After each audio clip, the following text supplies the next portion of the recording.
Well, very good afternoon. On behalf of TeamLease Regtech, this is your host Rishi Agrawal, welcoming you to another edition of Compliance Conversation with Industry Specialists. Today, I have the pleasure of hosting three senior panelists from three different sectors of the economy. Let me start out by introducing Hitesh Mehra. Hitesh brings over 2 decades of experience and is currently heading the group legal function for a listed consumer technology organization, Make My Trip. I've been Hitesh's consumer for many years now. He has previously led legal functions at Max Healthcare, Ernst & Young, Rockwell Automation, Alcatel-Lucent, Intellect, and before joining Make My Trip. He's passionate about building impactful in-house legal teams, strongly believes in regulatory foresight, and as an essential acumen for trusted advisors to help businesses to strategically navigate the complex technology law landscape. Hitesh is a law graduate from Delhi University and an LLM in international business laws from London, and he's also an alumnus of IIM Lucknow. Hitesh, welcome. Our other panelist today is S.Suresh Babu. Suresh is currently working in Arcolab Pvt Ltd, a Strides enterprise, a leading pharmaceutical company based in Bangalore. Suresh brings over 20 years of experience in pharma industry with expertise in regulatory affairs. In his current role, Suresh is responsible for leading a team of regulatory affairs professionals in the development, submission of regulatory applications for new drugs and medical devices. Suresh is a strategic thinker, deep understanding of regulatory landscape, and a track record for delivering successful outcomes. He's a graduate from Rajiv Gandhi University, Bangalore, master's from BITS Pilani, postgraduate diploma of regulatory affairs, and he's pursuing a master's degree of business management from Karnataka State Open University. Suresh, welcome. And our last participant today is Nithya Prabhu, who brings over 17 years of experience and is currently the head of legal and compliance at Toyota Financial Services Limited. He's worked in various capacities at Ford Credit, Preco Meridian, and RPP Infra projects. Mr. Prabhu has an interesting journey. He started as a secretarial trainee to now a head of compliance at a large financial services firm. He understands compliance at grassroots levels. He's a law graduate and a fellow member of ICSI. Nithya, there are a number of participants typically on our webinars who would love to follow your footsteps. They start with being a trainee, and then they look up to becoming the head of compliance and regulatory at large organizations. I'm sure a number of them who are from that stream are looking up to hearing you talk today. So, gentlemen, thank you so much for taking the time. We have a very interesting conversation lined up today. Before we dive deeper, let us take a quick look at the regulatory complexity of India in terms of its employer compliances. Looking at the larger footprint, India has 1,536 unique acts. Embedded in them are 69,233 unique compliances, and there are about 6,618 different unique filings across the law of the land. When you dissect this data, you'll find that these are broadly categorizable into 7 categories led by labor, which is a concurrent subject in the constitution. Both union and state government makes laws on labor. There are about 30% of these acts from labor, about 47% of the compliances comes from this domain, and a whopping 68% of the criminality in India's regulatory ecosystem comes from labor. Anything from minimum wages, payment of bonus, Equal Remuneration Factories Act, Interstate Migrant Workmen Act, or Building and Other Construction Workers Act, all of these are examples of acts that come from labor. EHS stands for Environment, Health and Safety, deals with Environment Protection Act, air, water, soil pollution norms, hazardous waste management, solid waste management, e-waste management, and many other regulations they fall here. Various kinds of permissions, NOCs, consents, returns, registers, maintenance, and so on and so forth fall under the larger bucket of EHS. Finance and tax, largely self-explanatory: direct tax, indirect tax, customs, FEMA, advanced tax, income tax, GST, all of those things fall there.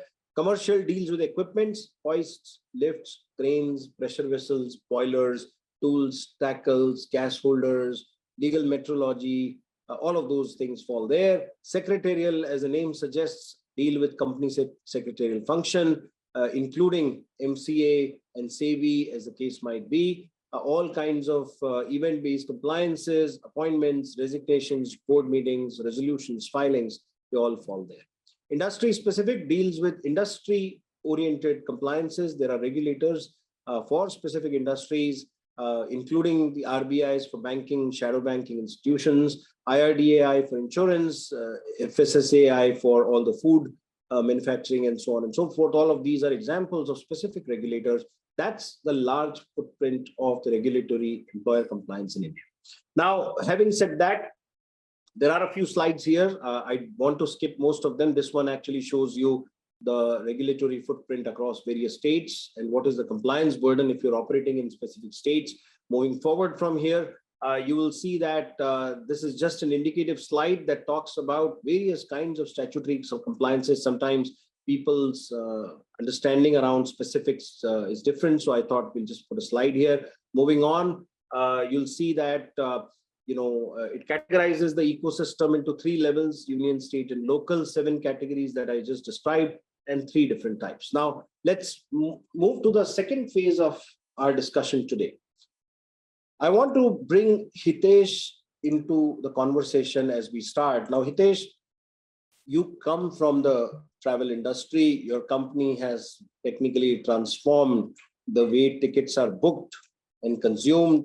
Your industry contributes about $250 billion in GDP, employs close to 137 million people. The industry is expected to double its size in this decade, will generate an additional 53 million jobs, and so on and so forth. So you come from a deep experience around regulatory compliance, have seen all facets of compliance. You're at the forefront of an industry that's massively growing, creates massive amount of jobs. I'm sure you've seen it all in terms of the complexity of compliance that Indian enterprise go through. Question for you. Help us define and describe this complexity. Help us understand this better. Okay, sure. Thanks, Rishi. Am I audible to the audience and you? I think your audio is okay. If you can come closer to the microphone. It will okay, I'll hold it close. There are some added layers of complexity when I talk about the industry and the landscape that I come from in my current tenure, and that's to do with basically the startup business models and how they approach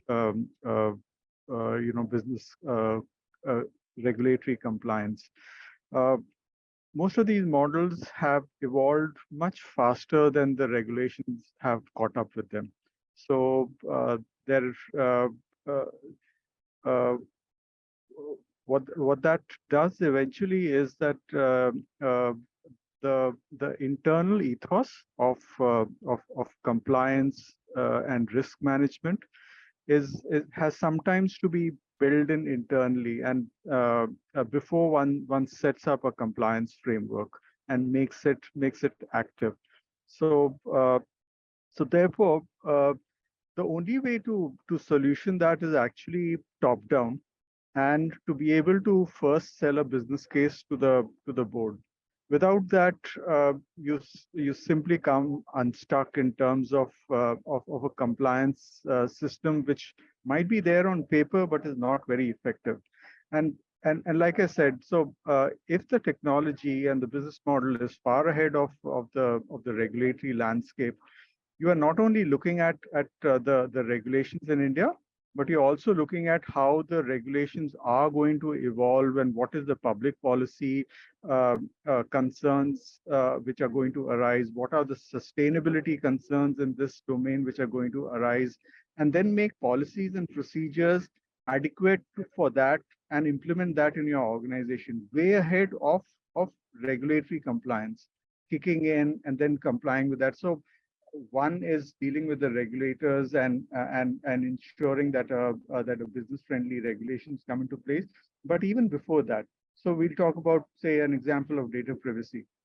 Uh, Many organizations which are forward-looking would have already been in advanced stage of compliance with data privacy regulations as robust as many European transnationals originating from Europe.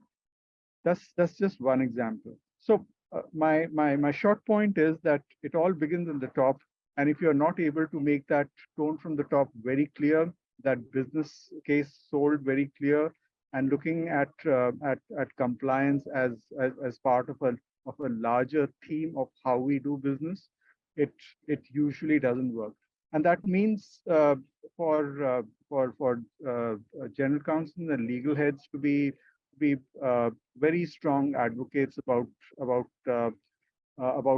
how doing business in this manner is beneficial and value accretive for the shareholders and stakeholders of the business.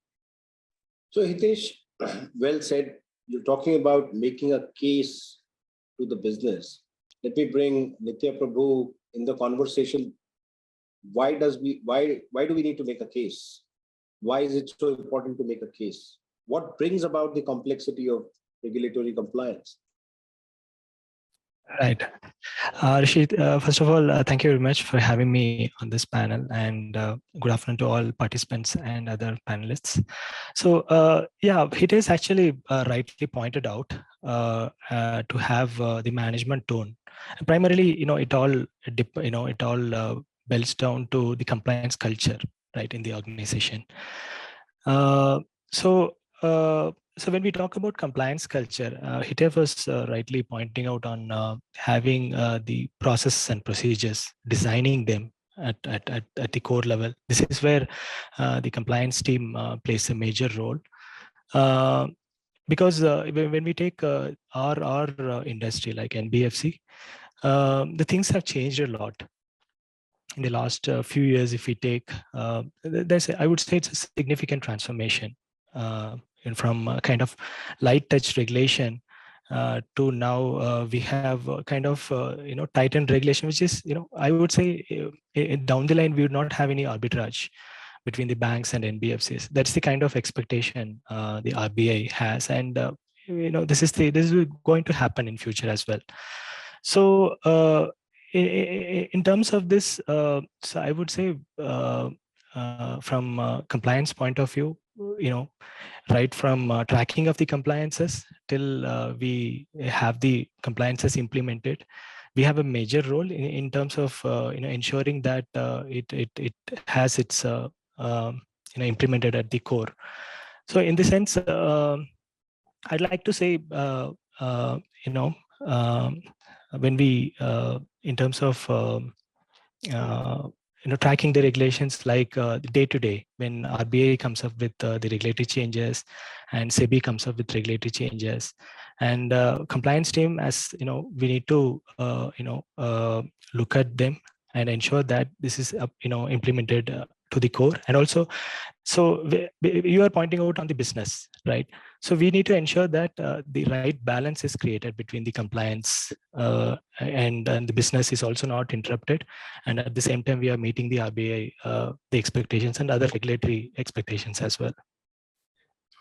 Sure. So Suresh, Nithya Prabhu spoke about changes on the RBI regulations. Now, RBI is only one of the many regulators which creates regulatory changes which need to be easily, quickly understood by the businesses which fall under that purview and implement. Now, just for our audience, there are 2,233 unique websites in India between union government, state governments, and local bodies that publish regulatory changes. What are your views around complexity of compliance related to regulatory changes? How easy or difficult is it to stay on top of all these changes? You come from a pharmaceutical industry, and pharmaceutical industry is highly regulated. We just saw that government has revoked the licenses of 14 pharma manufacturing firms as recently as yesterday night. I came across news like that. What are your views on challenges, particularly surrounding regulatory environment and its fluidity? think you're speaking on mute. Thanks, Rishi. Good afternoon for everyone. We being in pharmaceutical industry, when compared to other manufacturing sectors, the regulations will be more stringent, and the approvals when it comes to it, it will be different. Additional to other regulations, we need to go for the pharmaceutical drug regulatory authorities, as I told you, which is stringent. We being a public sector, we will be supporting for HR, IT, medical affairs, intellectual properties. We will be responding to the regulatory authorities with the requirements. When it comes to the regulations, it keeps on changing to safeguard the patients. Whenever it comes, we need to support the industry and the country. If you take an example of this COVID situations, there it was very badly needed for the masks, sanitizers, tablets, remdesivir injections. And during that period, even there was a stringent regulations. Regulatory authorities made bit relaxation because it was badly needed for all these things for the country. There were, when you see that one at the beginning of that COVID situation, the sanitizers was not under control, and it was sold like anything, which the prices were not in a control. Immediately the government came and they took. So where there is even the stringent also, there are chances that they transform to the regulations can be transformed from stringent to relaxation, which supports the patients. Now, in general, Hitesh, when I talk to hundreds of senior executives across industries and corporates in my role, I'm lucky enough to speak to a lot of them. One common issue that they talk about is compliance management is non-trivial in the country, right? They always feel that there is a certain degree of complexity associated with day-to-day management and control of compliance, right? Why do you think that perception is there? What causes this complexity? So to each industry its own. I think the complexity varies from industry to industry, but essentially there is a lot of regulatory discretion involved, and we see the way simple rules are interpreted creates its own ground level complexity that one has to deal with. That's somehow compounded by many businesses not being so compliance focused and not being very transparent and timely in their disclosures, which compounds problems. And I think another issue is that many a times how the manner in which we are selling compliance frameworks to businesses internally is on the basis of sanctions rather than on the basis of productivity, investments, reputational harm prevention, the risk appetite and risk informed decision making, the advantages of compliance framework on a dollar spent basis. That I'm coming back to the same theme I started with, that in the absence of these, there is no essential ownership of compliance. The compliance in pith and substance is neither agile nor complete. We might have a tech layer to support, we might have a form filling layer to support, and very good service providers to back it. But internally in the organization, there's no appreciation of why we are doing this, and that creates its complexity cycle, because because you are generating forms. It's going to the audit committee. The directors aren't asking the right questions. You aren't having reviews. The audit methodology which is being adopted for oversight is pretty toothless. And I think I wouldn't blame it so much on the regulators and the environment as much as internally. If the organization is well aware of its compliance framework, why it's doing what it's doing, and like I said, with a focus more on policies and procedures rather than pure compliance of regulatory provisions, I think most organizations would not have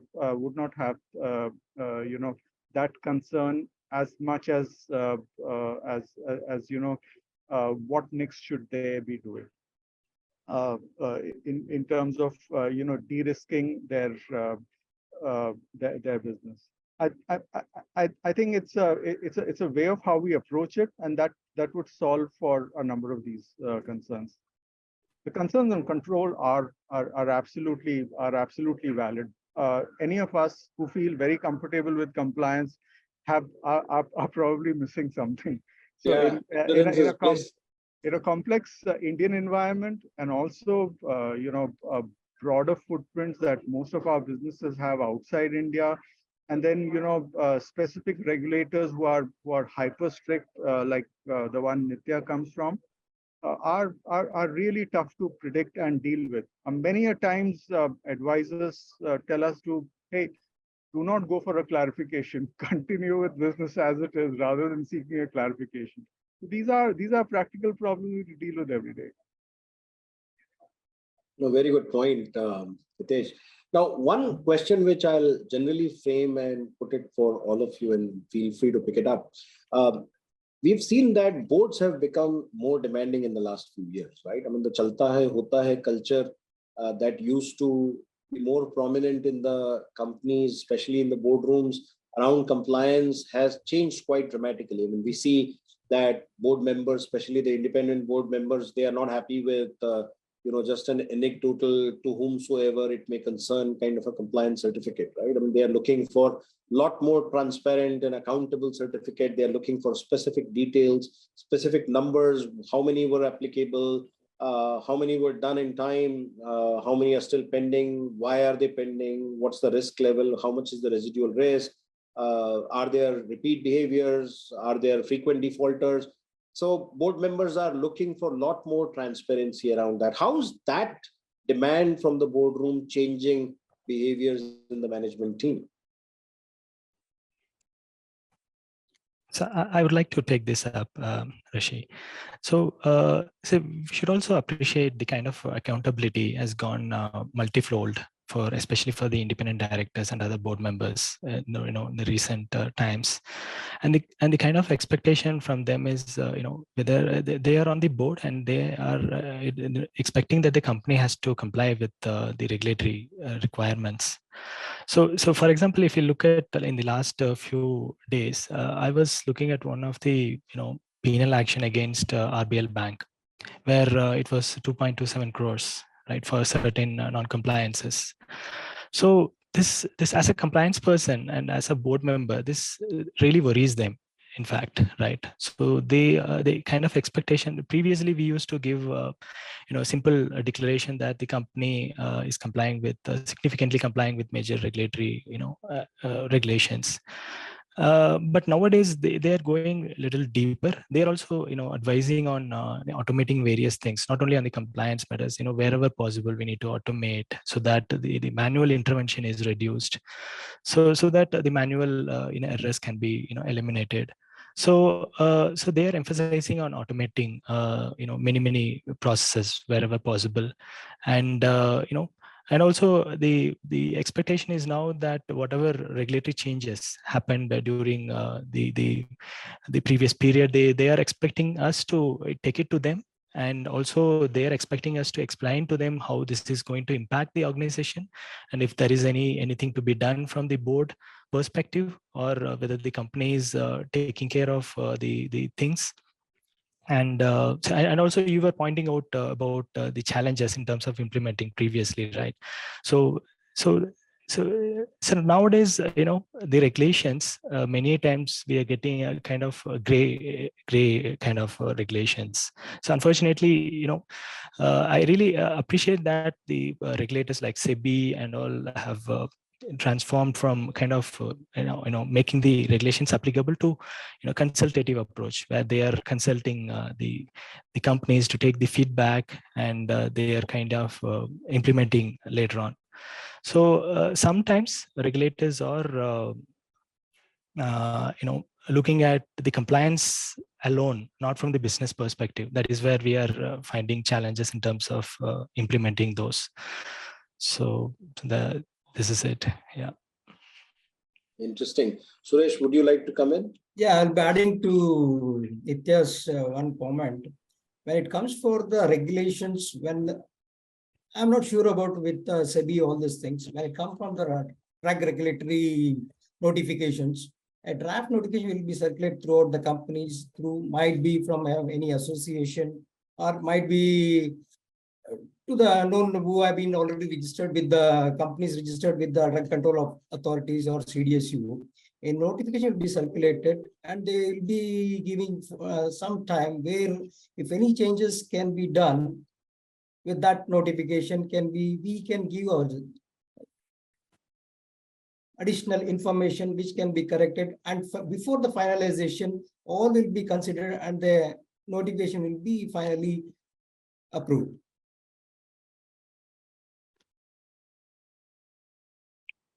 Excellent. Well, very good points there. Some of the points that I would like to add from my side. A mid-sized company in India, which is operating in about 5 states today, deals with close to 5,000 compliances between union, state, and local body levels. Such a company deals with over 1,500 regulatory changes in a given year. An MSME, we actually, this data point might interest Suresh Babu. We did an assessment when we published our pharma report some time ago. In our pharma simplifying compliance report, we identified that an MSME, which is in pharma company with a single corporate office and one manufacturing plant operating in a single state, deals with 998 compliances in a year. Now, this company deals with about 489 of them with provisions for criminalization and imprisonment.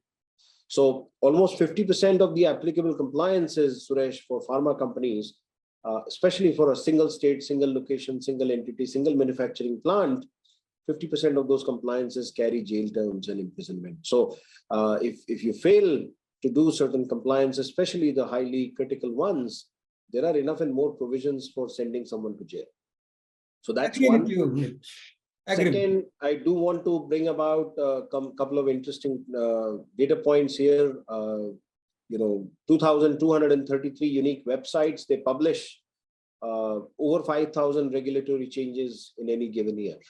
And these regulatory changes are applicable broadly to a number of companies across the board, because 6 out of 7 categories of compliances in India are broadly applicable to all the companies. So, that's another thing that brings about complexity.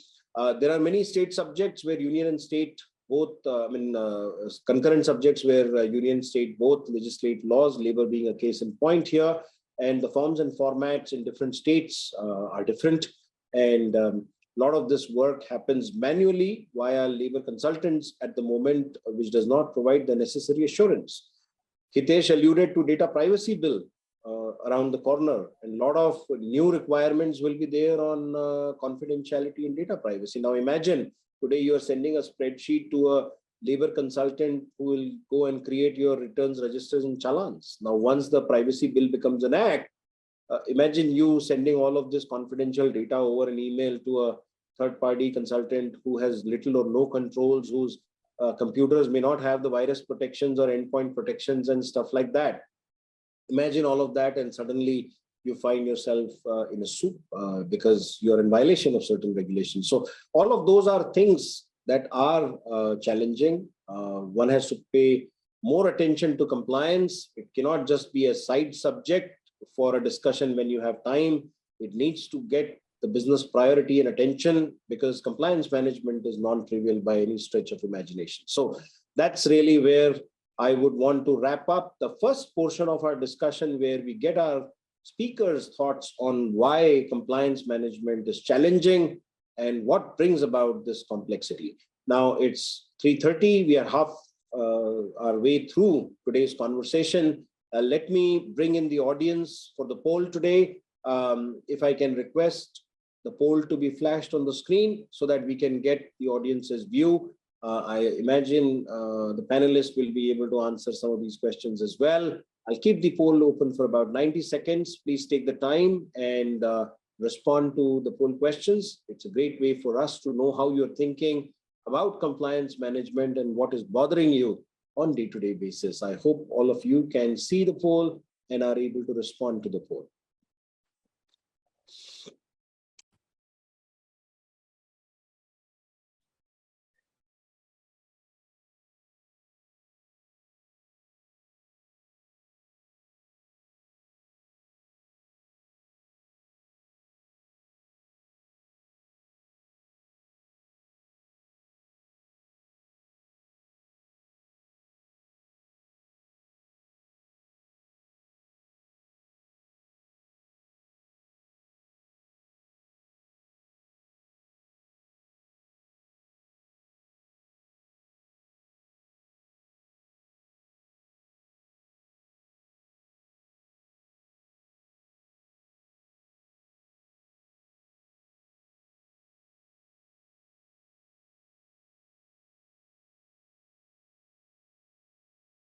While you are taking the poll questions, I do want to remind you that there is a Q&A box that you can see on your screen in Zoom.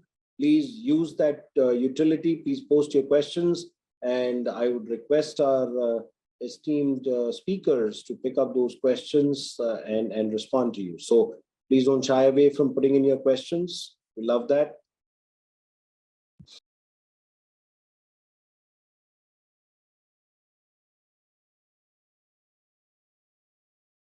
So I can see a lot of you have been responding to the survey. I'll keep the survey on for another 20 seconds. I request you guys to quickly respond to the questions so that we can move to the next phase of our discussion today.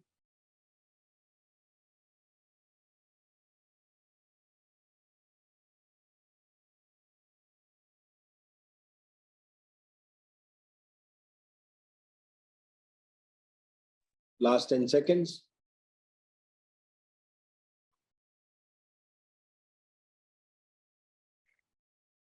Last 5, 4, 3, 2, 1.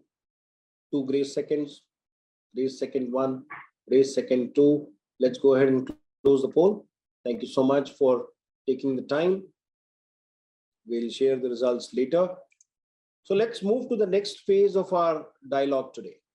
And the next phase is what do we do for greater control of our compliance so that compliance ceases to be accidental? A lot of times I see in organizations, compliances becomes accidental because they are highly manual, ad hoc, paper-based, and people-dependent. There's hardly one person, one throat to choke, where one person is accountable. Typically, compliance is scattered around the organization. Head of HR is responsible for labor compliances. Head of finance takes care of all finance and tax compliances. Company secretary takes care of all the secretarial compliances, company law compliances. If you have plants and factories, there are individuals who are responsible in their own locations and so on. What that means is compliances are highly scattered, and the more geographically spread organization you are, more scattered these compliances are. Now imagine a scenario where a company secretary is put in front of the board and he or she is supposed to certify compliance with the law of the land to the board in line with the statute. This gentleman or lady needs days to put together a report that reflects the reality, because there is no systemic approach to managing compliances in their life cycle. How do we get greater control of our compliance? How do we transform our compliance? What are the best practices to get there? How do our audience start rethinking compliance in their organization is where I want to get our speakers in today and get them to share their experience of managing compliance better. Let me bring Hitesh back into the conversation. So Hitesh, you've been doing compliance for a large part of your career, LLB, LLM, and Lucknow, large number of multinational companies, different kinds of companies, different flavors, colors of compliance. What have you done to get greater control? How have you transformed the culture of compliance in your company? Yeah, so I guess you'll get different answers from different people depending on the context they come from. I'll just start anecdotally with a discussion I was having with a senior partner in a law firm, and he was narrating about how impressed he was with one of the large industrial houses in India in terms of how they maintain their internal controls and processes. And I would take that as a telltale sign of how a compliance framework should also be. And he said something very simple. He said everything works well in that group. And by the way, that group is resource intensive, is into hyper regulatory areas all along most of their divisions. And what they do very well is they have an external system of review, not audits, reviews, where every department, be it taxation, legal, all business units, all of them go through a cadence of review. What are they doing? What do they need to do? And like we mentioned earlier, besides the tone from the top, there's also an agility which is required for risk management and compliance program per se. All this comes when there is a regular cadence. There is a review, and it's not just the risk management committee or the audit committee, because that sometimes become a bit clogged in a reporting cycle. But if the internal management has a review mechanism, I believe it really puts the entire compliance program into a natural cycle of agility and progression of being better every 6 months, every year. The annual reports and the way we report data and the way we report on penalties, etc., becomes more transparent, and it starts to show to the shareholders and to the stakeholders how the company is really concerned about how it manages its compliance and the sustainability and other ESG metrics, which are now very important. So as we know, compliance now is not just about the law, not just about the company's sphere, but it extends to our complete logistics chain. The environmental footprint in many of the industries is really wide too, and same goes for energy sustainability too. All these require a process to be set in place in the organization, and I think natural respect externally as well as internally as to how we are actually how the business is actually tackling the compliance program and reinventing it every few years will come out of an idea like this. Oh, very, very important point there. Hitesh, Nithya, what do you think?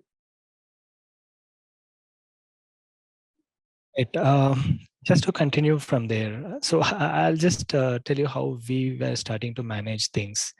So when we started, we thought of having it in a manual way. Like, we've created an internal database where we wanted to collate all the regulatory requirements in one place in an Excel base, right? And we've also introduced another tracker for tracking the new regulations, right? So as we do the manual process, it's not an easy task, not at all. When we have when we need to check, we need to have a maker, we need to have a checker, and we need to have a person who has to have some reasonable experience to look at the regulation and see if that is applicable to the company, and how we need to summarize summarize it to the management and the concerned stakeholders. So this is not an easy task. So the larger question comes, when someone, or including the board member, asks, are we in compliant? It's a big question mark. Do we have a visibility? Do we have a control? Whether can I say we are 100% compliance on the required regulations? It's a big question mark, right? So right from tracking the regulations till we go for implementation, doing it manually is not an easy task at all. It's quite a challenging task. So I can see my database, what we have started 2 years back. I can see 200 and 300 regulatory changes. So keeping them track, and also a column where we have to mention whether it is implemented or not. So it's really a tough task, and we've gone through that phase, and we are really thinking of how we can kind of put it in an automated way, so that one thing is implementing is one, whereas continuing to comply with that in the same way how it was designed is another.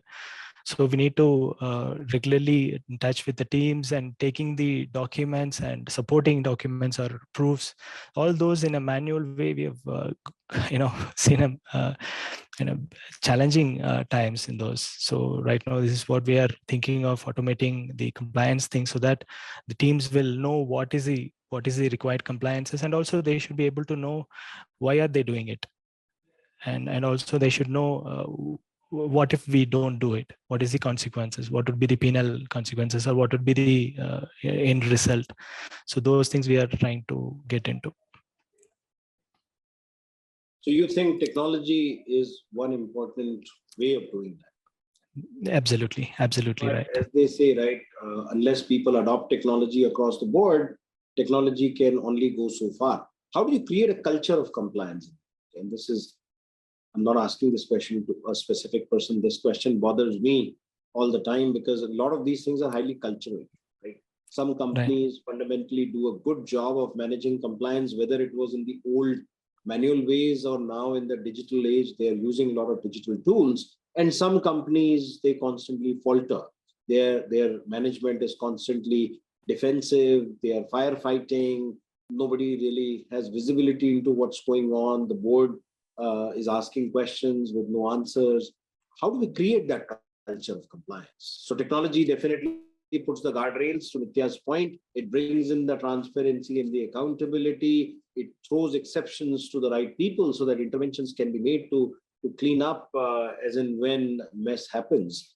But how do you make sure that all the people who touch compliance in the organization, they work with a sense of urgency, they understand ramifications of poor compliance, and so on and so forth? Right. So if we talk about compliance culture, for me, I would say I can take it in a four-pronged approach. So compliance culture, we can always talk about the awareness or training, right? So, and Hitesh was talking about the tone from the management. So these two forms a critical part. And third section is where we play a major role, where facilitating the teams, right, in terms of setting up the processes and write the procedures or processes in place, which would finally help us in achieving the desired results, right? So that is where we play a major role. So from our from the compliance team perspective, we have to ensure that the applicable regulations are tracked, though the onus is both on the compliance team as well as on the business teams. But but compliance team play a major role in tracking the regulations and making sure that it has gone to the down, the bottom layer where the actual compliance takes place, and making sure when the attrition happens, it gets transferred or to the new person and appropriately transferred. So those are all the places we play a major or critical role. And finally, I would say from compliance culture point of view, again, where we will play a major role is on the any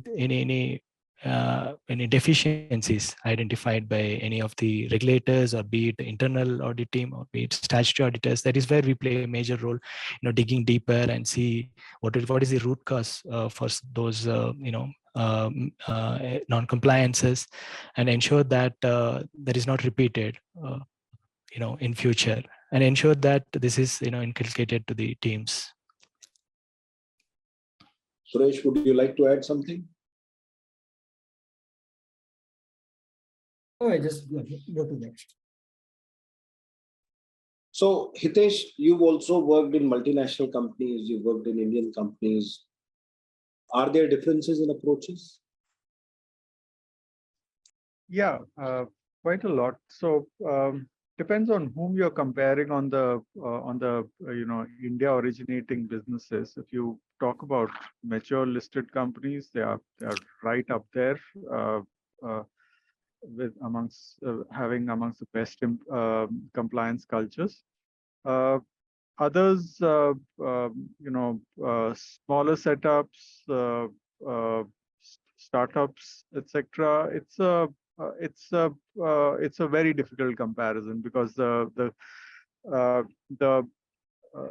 rule of law understanding outside, especially on both sides of the Atlantic, is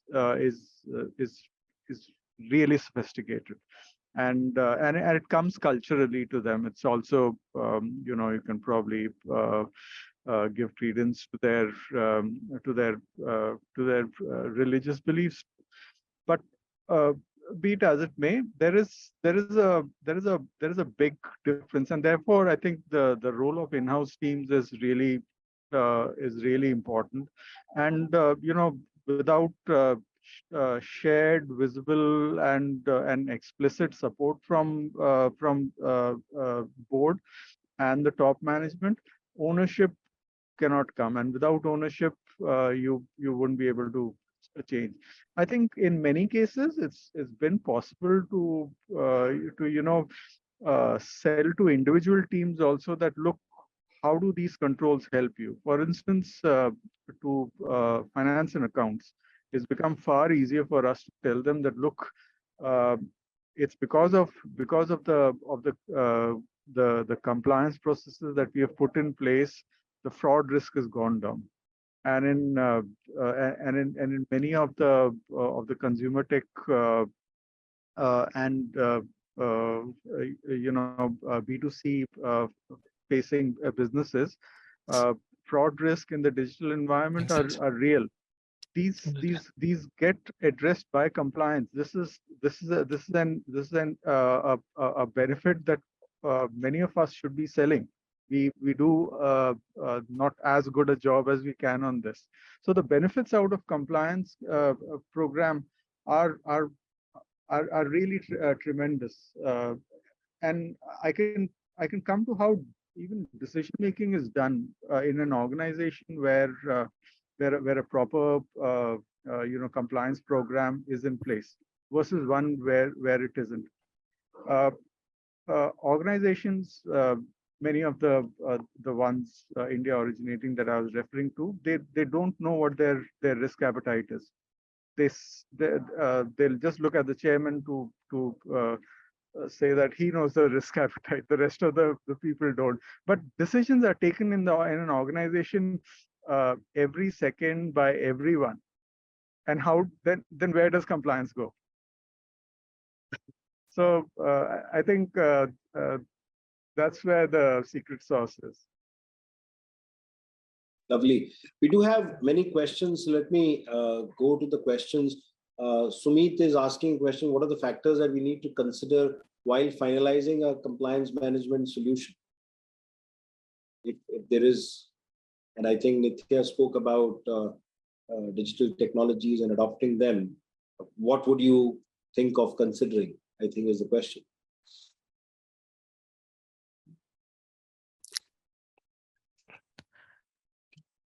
Yeah. So it depends on the industry as well, which industry this particular company belongs to, and also the kind of the regulations applicable. And nowadays, if a company is be it a pharma company or be it an NBFC or some listed entity. So even a 10 crore turnover and a listed entity will undergo major applicable regulations like listing regulations and things like that. If it is a smaller company which is an unlisted company, the regulatory regime would be lesser, and this could be able to be managed. So accordingly, we need to take a call considering the industry specific and in case be it a listed entity or be it the other industry specific compliances. Accordingly, we need to take a call, and also we need to see whether we have a branch office model or if it is located only in one place where limited compliances are applicable. If it is a multi, if it's having kind of branches in multiple places, the regulations in different locations will be completely different. So we need to take into consideration of all those aspects while taking into consideration of compliance management. Sure. Hitesh, Suresh. Nothing new to add from me. Another question is automation really a game changer in compliance management? So I can answer this because I've given you my pain of doing the things in a manual way. So definitely the things will start to change when we have an automation, and the things keeps tracking on an automated way, and we also will know what all the things applicable to us. For example, if we have a compliance management tool which helps us in keeping all the applicable regulations in one place, and we'll also know which all teams or which all divisions need to take care of what all compliances. We'll know crystal clear, and at a central office, we are sitting at a central office, and we'll know with a one click, come to know that the status of the compliance of various divisions or branches or other teams, which will definitely a game changer. And in fact, that will reduce a lot of time as well, time and energy, right? Manual work consumes a lot of time and resources as well. So this is going to be the one. And also I've seen off late RBI and other regulators as well emphasizing on automating it. And also I've seen, I was talking about the penal action, right? Even they were talking about setting up the systems in place. They're emphasizing that this company should have a right systems in place in putting certain things like, suspicious transaction or certain critical compliances. Regulators are also emphasizing on having automated or systems with minimum manual intervention in place. So this is going to be the future, and this is what is expected by the regulators as well. So I would just like to add one point here. Imagine a life today in March of 2023 with a feature phone and trying to manage your work, private and personal and professional, with a feature phone instead of a 5G enabled smartphone, right? It's like that. In 21st century, you're trying to manage the compliance of a large, complex, multi-locational, multi-entity organization, which has hundreds and thousands of compliances applicable without having any digital tools. It's like you trying to manage your private life with a small feature phone, which all it does is calling, right? So I don't think it's a fair comparison. If you want to stay compliant, I think these tools are not a luxury. These are bare minimums that you need. There are many questions here. One talks about how relevant is to provide government-centric database to compliance updates. I already mentioned a lot of that data. Chat GPT is the latest talk of the town. How does it impact compliance management industry? Not a fair comparison. Chat GPT is a generative large language model, very early in its experimental stages. People are using it as a sandbox, creating various kinds of less serious, more frivolous, more experimental stuff there. I don't think today it is ready for any kind of a technology-based integration for any enterprise solution yet. But I think well begun is half done. It's a good start, and practical use cases in artificial intelligence and machine learning will start to get evolved and developed as time goes by. Anybody else wants to say something about Chat GPT and its role in compliance management? Yeah, I'll just chime in there. Just on this one point, that we've been struggling for a long time in terms of the quarterly reporting to the board committees, and the format and the seriousness with which that reporting needs to be done has been a constant battle between forms and content and effect, and I think tools like ChatGPT would definitely have a role in the future in terms of how we go beyond just heat maps of what is critical, and report what's necessary for the mind space of the board members. Great. We have a question on how can companies use data analytics to improve compliance reporting? Any ideas from anyone?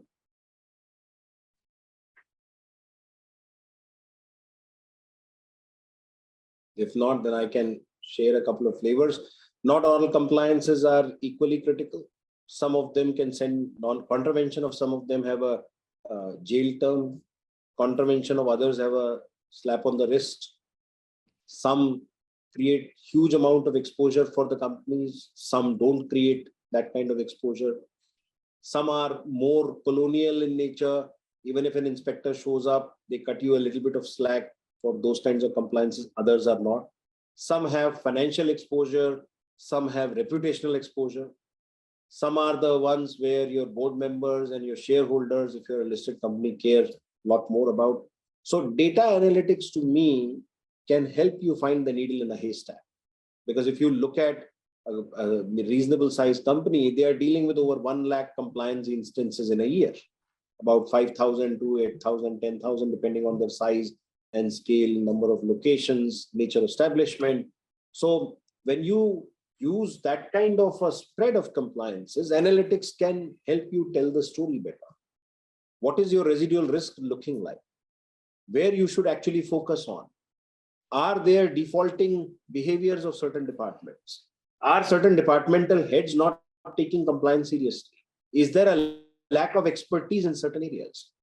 All of these today are highly anecdotal because no one's looking at data, because data is not there, because they're operating in ad hoc and paper-based manner. Once you go digital, now you're creating data, and a good analytic solution helps you start to find the needle in the haystack. So I think analytics is an important part of any business system, and it can certainly help you become smarter in your compliance management. There's another question. How do you measure effectiveness of a compliance program? Anyone wants to take that?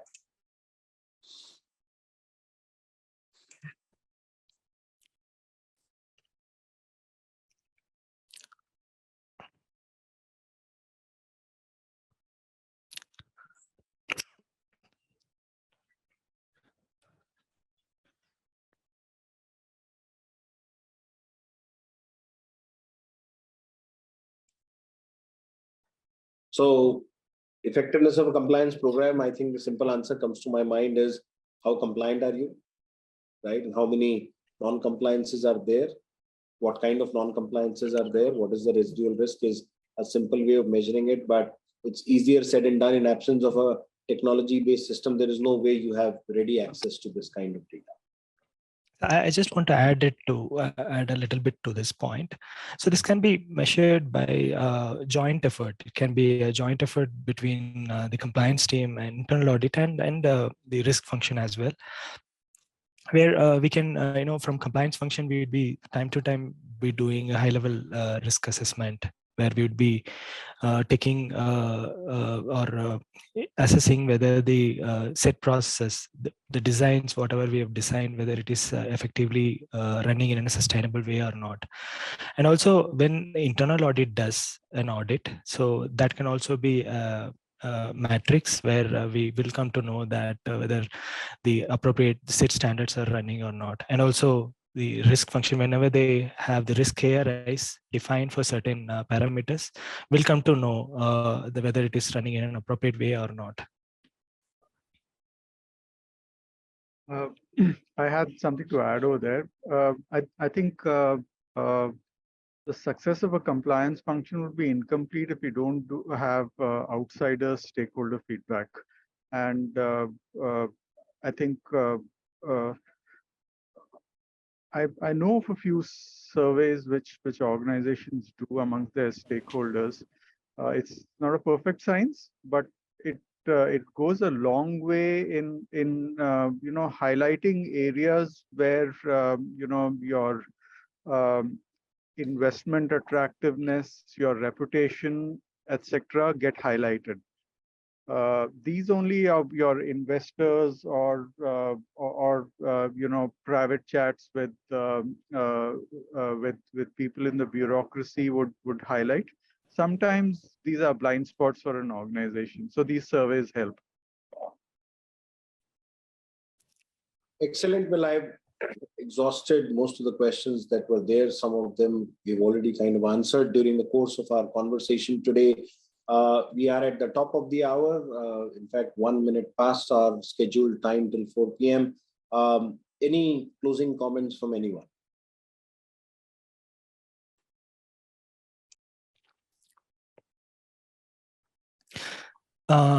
So thank you very much, Rishi. Actually, not only from our industry, I got to know certain new information from other industry perspective as well. And the session really helped as in learning certain things.